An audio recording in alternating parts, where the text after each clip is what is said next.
मान लिया है, जूम कर लो कि कल को तुम्हारे हाथ में पावर आ जाए तो क्या 370 तुम दोबारा लगाओगे? है हिम्मत? कि अब से पहले कांग्रेस में वोट ले ली उनकी, शोषण होता रहा, दिया कुछ नहीं।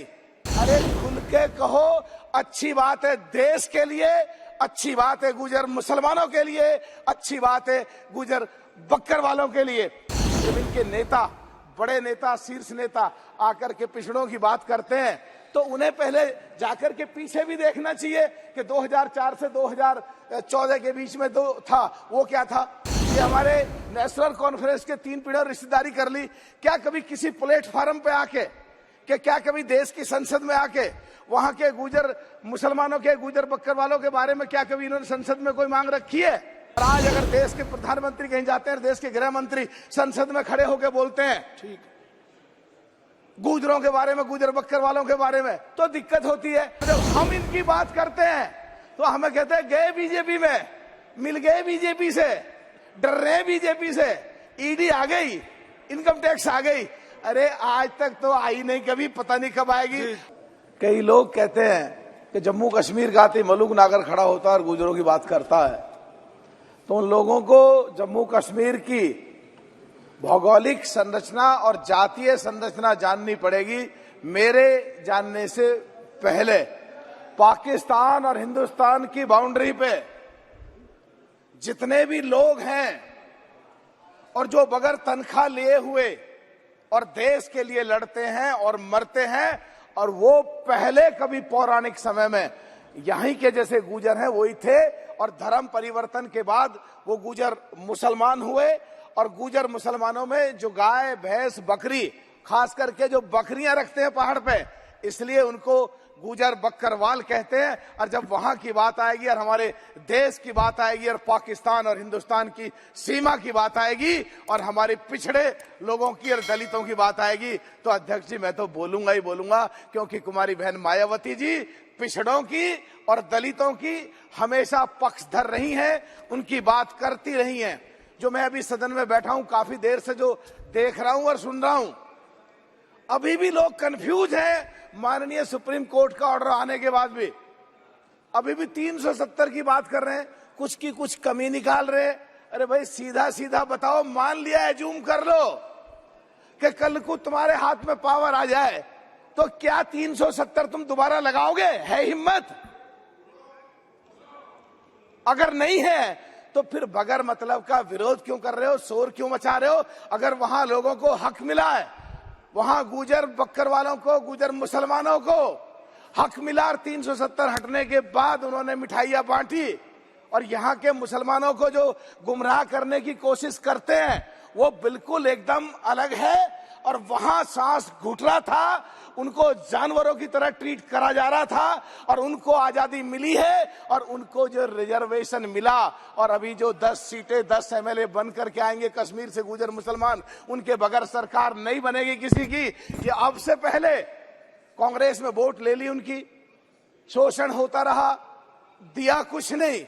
हमारे मसूदी साहब बैठे नेशनल कॉन्फ्रेंस, 3 पीढ़ियों ने रिश्तेदारियां तो कर ली उनसे, और उनको देने के नाम पे कुछ नहीं। अगर आज मिल रहा है, अरे खुल के कहो, अच्छी बात है देश के लिए, अच्छी बात है गुजर मुसलमानों के लिए, अच्छी बात है गुजर बक्कर वालों के लिए। आज का जो बिल है अध्यक्ष जी, जो महिलाओं से संबंधित है, 2004 से और 2014 तक कांग्रेस की सरकार रही। मैं कांग्रेसियों को जानता हूं, विधायक रहा हूं कांग्रेस में। एक समय में हम सगे 3 भाई एसीसी मेंबर थे, बढ़िया जानता हूं, हमारे साथी बैठे हैं। 2004 से 2014 तक कांग्रेस की सरकार रही। खूब आवाज उठी हमारी पार्टी ने, कुमारी बहन मायावती जी ने उस समय महिलाओं के लिए आरक्षण की बात रखी, पिछड़ों के लिए, और वो बिल पेंडिंग पड़ गया, कांग्रेस के कार्यकाल में पास नहीं हुआ। तो जब वो सरकार तो चली और वो बिल पास नहीं हुआ, तो कांग्रेस ये बताए साफ साफ कि उस समय जान के इन्होंने बिल पास नहीं कराया, या आज जब इनके नेता, बड़े नेता, शीर्ष नेता आकर के पिछड़ों की बात करते हैं तो उन्हें पहले जाकर के पीछे भी देखना चाहिए कि 2004 से 2014 के बीच में तो था, वो क्या था। एक बात करते हैं, आजकल जो अभी लग रही है, आज भी टेलीविजन में चली है कि पूरी भारत सरकार में पिछड़े 3 लोग चला रहे, 3 लोग हैं बस पिछड़े। अरे सेक्रेटरी बनने के लिए कम से कम 28-30 साल लगते हैं। 28-30 साल पहले किसकी सरकार थी? क्या उस समय पिछड़ों के लिए रिजर्वेशन था? अगर था तो फिर उस समय की पैदावार हुई जो अब सेक्रेटरी तक पहुंचे हैं वो कहां है? इसको भी मान्यवर अध्यक्ष जी, इसको भी सोचना पड़ेगा। एक बात और कहकर के मैं अपनी बात को पूरी की तरफ करूंगा। बस जल्दी मत कर देना, आपका चेहरा देखते ही डर लगने लगा मेरा कटने वाला भाषण आधा तो भूल जाता हूं अध्यक्ष जी जब आप सामने दिखते हैं। तो मैं कहना चाह रहा हूं कि वहां जो वहां के जम्मू कश्मीर के लोग हैं, ये हमारे नेशनल कॉन्फ्रेंस के 3 पीढ़ियों रिश्तेदारी कर ली। क्या कभी किसी प्लेटफार्म पे आके, क्या कभी देश की संसद में आके वहां के गुजर मुसलमानों के, गुजर बक्कर वालों के बारे में क्या कभी इन्होंने संसद में कोई मांग रखी है? अगर नहीं रखी तो क्यों नहीं रखी बताएं, ये बात विरोध करने के बजाय।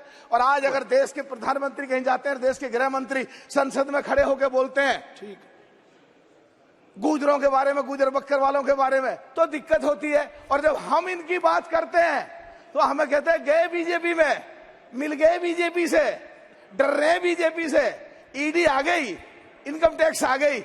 अरे आज तक तो आई नहीं, कभी पता नहीं कब आएगी। हाँ, तुम्हारी सरकार के समय पे जरूर ऐसे अधिक संपत्ति के केस तुम लोगों ने लगाए थे और पार्टियों। अध्यक्ष जी खत्म कर रहा हूँ बस, प्लीज खत्म कर दीजिए तुरंत। हाँ, तो पहले जरूर लगे हैं इस तरह के केस। मायावती बहन कुमारी मायावती किसी से डरती नहीं है, लेकिन एक बात पक्की है, कुमारी बहन मायावती हमेशा समाप्त कीजिए, पिछड़ों के लिए, दलितों के लिए आगे आती रही है। और देश उनको सबसे पहले दिखता है और देश के लोग सबसे पहले दिखते हैं। और जहां भी पिछड़ों की बात आती है, जहां भी दलितों की बात आती है, आगे हमेशा आगे बढ़ करके हमेशा पिछड़ों के लिए खड़े रहते हैं। तो ये करा इन्होंने कुछ नहीं, गलत भी इन्होंने करा, बदनाम भी यही कर रहे हैं, ईडी की बात भी यही फैला रहे हैं। ऐसा कुछ नहीं है। हमें जो अच्छा लगता है, और आज जब पिछले दिनों पिछड़ों की बात आई, तो खत्म कर रहा हूं बस, अध्यक्ष जी खत्म कर रहा हूं बस, खत्म कर रहा हूं। मेरी पार्टी 10 MP खत्म कर रहा हूं बस। आज जब पिछड़ों की बात आ रही है, कहीं मुख्यमंत्री पिछड़े बन रहे हैं, कहीं दलित बन रहे हैं, तो एक बढ़िया सी लहर जारी है। तो आज तो मजबूरी है अब सबकी, पिछड़ों की बात करनी ही पड़ेगी। और इनका हक भी बैठता है, और इनको जो पिछले दिनों 68-70 साल में नहीं मिला, इनका हक मिलना चाहिए।